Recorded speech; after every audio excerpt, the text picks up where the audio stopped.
I refuse to not be first. Do we do enough? Well, I never shut up about it. It must have been about 16, 17. We nicked their guilt rings. Right, the bouncer's guilt ring. This is no good for me. That's the reality. If you want the honest truth, and I see it every day. Oscar Bevis, IFL TV, proudly sponsored by Everlast. I've got the Peacock Boys on a conveyor belt now, just rolling through in front of my camera. Denz, it hasn't been too long, but how's your last? There's no point me asking how are you. Have you been the last 12 hours? Been good, man. I'm on a high for Ellis, especially. Obviously, Chris Box as well. But Ellis's fight was, a title fight, so I'm excited for both of them.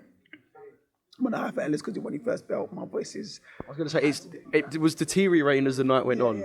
Now it's fucked. I woke up this morning and I thought, I'm meant to be doing commentary today, but I'm going to have to try my best. It was a good night at York Hall last night. I know we kind of done a quick one talking about the fight. I've watched that knockout so many times. Mate, that's got to be down for one of the shots of the year. Yeah. Me and him are competing. I'm not letting him have that just because of my knockout. But no, definitely. That's contender for knockout of the year. That was a peak shot. Obviously, you've seen Ellis behind closed doors for longer than all of us. I know that was kind of his burst on the scene moment. If you're in boxing, you know about him, but that was like his burst on the scene. BT Sport, top of the bill, big knockout. But how good is Ellis? You've seen him behind closed doors. Like I said, how good and how far can he go? Ellis is very good. I think he's... Sorry, pardon me. I think he's better than even what he showed. Even though he did box well last night. At times, he just kind of held back a bit too much. I think he was worried about his distance because of the height of his area and that. He fell short of his jab a couple of times, so I could see he's the guy that don't like to waste shots neither. Ellis, he's the guy that don't like to waste shots, so sometimes that can play against you when you've got someone that's hard to gauge the distance against, and it can just look like you're not working, you're not doing nothing. You can let around slip like that because you're looking for the perfect shot. But Ellis is one of those guys. Once he gets his distance and his range, and he steps on it, and he steps on you, he's powerful and he's explosive, and he can take anyone out. Yeah.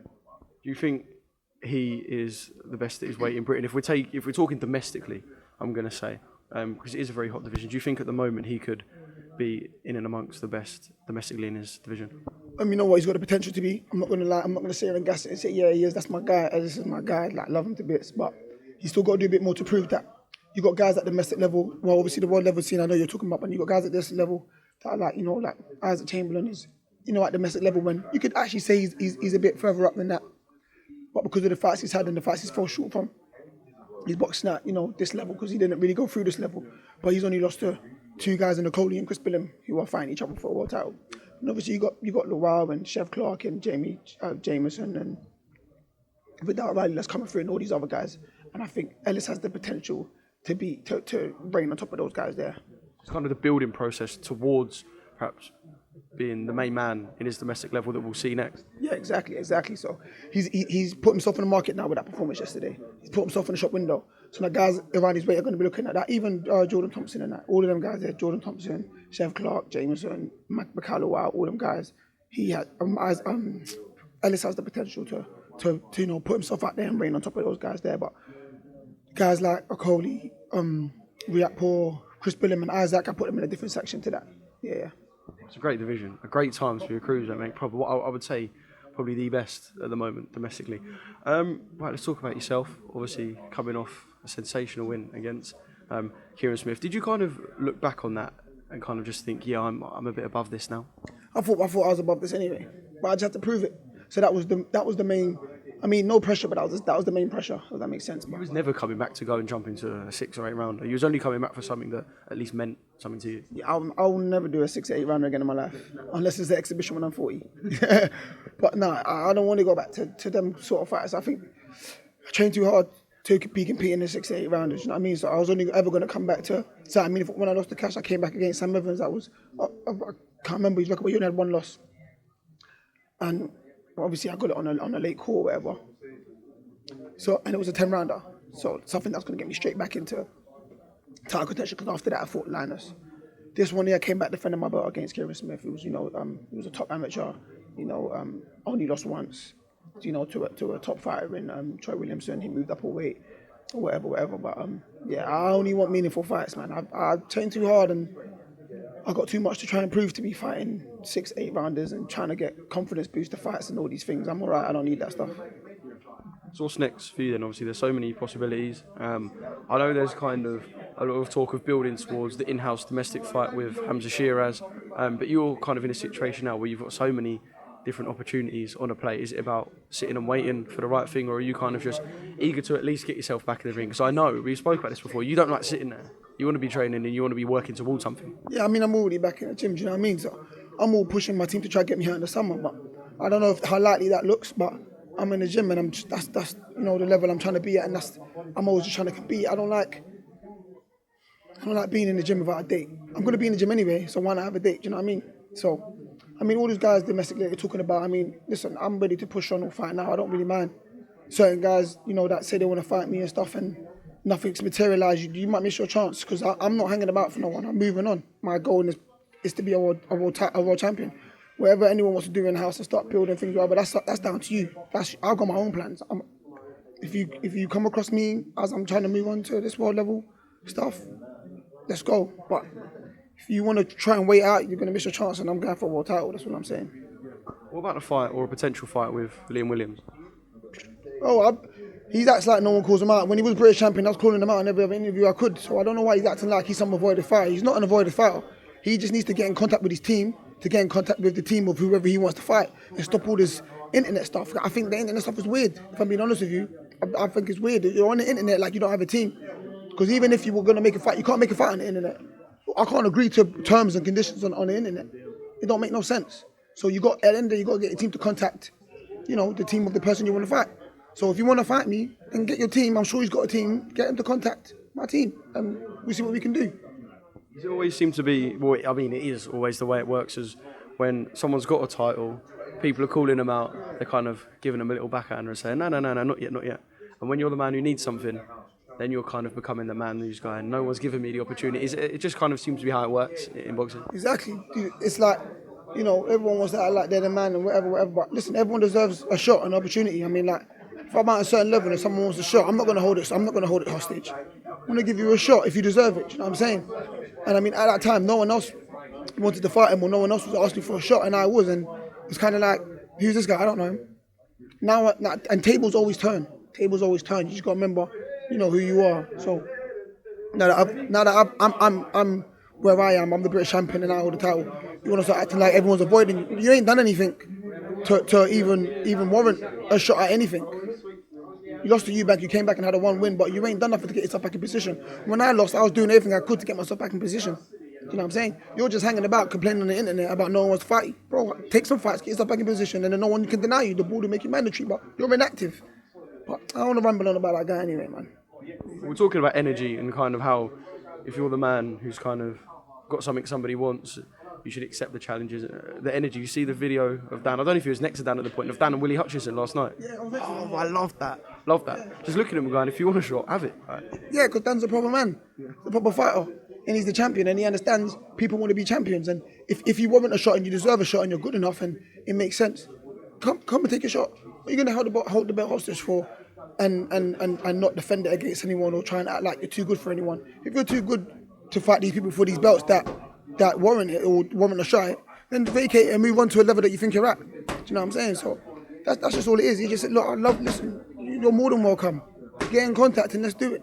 He's a real man. My takeaway from last night is that Dan and Den's TV is happening, and it's happening on IFL TV, a mini-series. Set up the little mini-series, Dan and Den's TV. We're taking over, I'm telling you. Obviously, Janabek's fighting tonight. I know by the time I put this out, he would have fought, so I'm not going to ask you for a prediction in that fight. But do you look at kind of the world level now, and I suppose that fight tonight, are you going to be looking at that from the eye of, I'm studying this and I'm still looking, or do you kind of just let yourself at least watch these big fights as a fan? Because you'll be backing them, but do you kind of ever let yourself sit there in your division and watch them and go, just a fan tonight, just chill and watching the fight? You know what, without being disrespectful, the Janabek fight's not a big fight, so I ain't going to watch that. I'd watch it after. But yeah, in terms of big fights in my division, I just watch it as a fan. Do you know what I mean? I've done all of that where I'm like just keeping an eye on everyone and seeing whatever. I kind of fairly know what everyone does in and around my weight, my division. I kind of know what they do. But until we're in conversations or it's a potential, I could potentially fight you, that's when I might go dig a bit deeper and see if anything's changed or what you actually do or anything I've missed. But for now, if there's no nothing in mind that, or nothing materialising that, we could potentially fight. I just watch it as a fan and enjoy it. Well, I wrote about a couple of the fights for the weekend, and I did say this about Janabek, and I just want to know if kind of you think this. I feel like after your fight with him, the aura around Janabek has kind of, maybe the cloak's gone a little bit, because it was always that, this is a guy who's invincible. You're going against Janabek, you're getting chinned, you're getting knocked out. Do you feel like you were kind of the man to perhaps remove that little cloak of invincibility? Yes, he's still unbeaten, and he did beat you and defend his world title, but we're not looking at a man now where people are going, you step in the ring with Janabek, you're a dead man. Yeah, but people like, boxing fans love this whole facade about like, oh, this guy's a beast, he's a monster. Bro, we're all humans, and we all make mistakes, and we all underestimate people, and we all overestimate people. We all do things that are human like. I'm gonna say, as good as the guy is, I said in everyone I spoke to, every interview, everyone that wanted to speak to me, I told them, I don't see what you guys see. You guys see a monster. You guys see a beast. I see a very skilled fighter, a very skilled boxer. I don't see this dangerous Golovkin-esque kind of guy or the next Golovkin. I don't see that. I didn't see that. I saw a very clean boxer. But if you want to fight like you're a big puncher, go for it. It's not going to do you any justice. You're knocking out guys because of your skill and your precision. And he's so clean and sharp with his shots. That's how he caught me in that 12th round. Because he just threw a sharp shot. Boom, I just walked straight into it. And I was like, wow, he's got me. All the way through when he was trying to throw big shots and thought he could knock me out. Oh, I'm a big man. You're not just going to knock me out because you threw a big shot. And I know I've been stopped before, but whatever, innit? But I just didn't see that in him. I'm not saying he don't hit hard, but I just didn't see that fear factor in him. If I could go there, if I could go back, I'd go back next.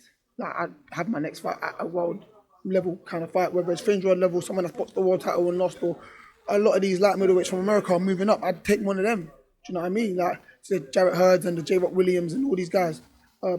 Lara, he's a champion at middleweight. Now, I'll take one of them guys. Like, these are names I want. I want guys with names, man. I want big fights. I'm tired of these domestic fights that I'm getting chucked in, or these fights that we ain't got no one. So you want to keep busy fight this guy. I want proper names. I want to be in proper fights, like big fights, like that. When I win, I gain something from. I want to be in the fight that I'm expected to win. Do you know what I mean? I mean, the Kieran Smith fight. Obviously, I came back to defend my title, innit? That's what I have to do as a champion. It's a responsibility of mine. So it was like cool, and plus he was a good boxer, and he's Scottish international and all these things and whatever. I can get up for this. This is a good fight. I'm defending my title. It's a 12-round championship fight. Like, let's just go and make a statement and show everyone I'm above this level. But now it's like, the guys, people are calling me to fight. I find it a little bit disrespectful, if I'm being honest, though. We will get there, and obviously something we can't wait for. Just one more thing. I know, obviously, we lost Steve Heiser, a man that you knew very well, a man that I had the pleasure of knowing fairly well. And I think from the response online from a lot of fighters, you can kind of see how, one, well thought of he was, and two, how many fighters he nurtured and schooled. Just kind of a quick word on him. Yeah, no, Steve Heiser, man, like I said, a great man. I mean, when I tried to box, I went to a few amateur gyms, and because I hadn't boxed before, I got turned away, or I might called up, and I ain't boxed before, and it was like, oh, yeah, we don't have no space, we're full. I went over to the Fishers, and he took me with open arms. He looked at me like, you sure you want to box? All right, come in then. Kind of like, we'll test your heart, kind of thing.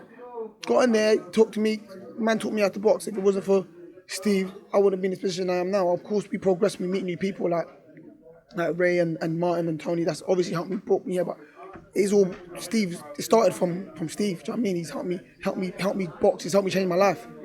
So I owe nothing but respect and love to that man. So when he passed away, it messed up my day. I'll be honest with you. Like, I heard after training, and it just threw me off my day. But then going to the show on the weekend, it helped me bring my mood up. Seeing the boys do well and stuff, and this is what it's all about. You know what I'm saying? They gave him the 10 bells, which was an honour of him, and that was nice to see. You know what I'm saying? So I spoke to his family and stuff. They're doing as well as they can, but. Yeah, man, Steve's a great man. I don't think anyone has a bad thing to say about him. And all the lives, the amount of lives he's changed, the amount of guys probably wouldn't even know. Like, he was training with, he brought up Ted Cheeseman from a kid, you know what I'm saying? So, and loads of other guys from the Fishers, if I just name names, we'll be here forever. But, yeah, man, like you said, you've seen the reception online, there's nothing but love. Sam Mullins, top coach, Steve trained him, and then he worked with Steve for a bit as a trainer, so. It just goes to show how much he's done within the boxing community and how he's changed so many people's lives.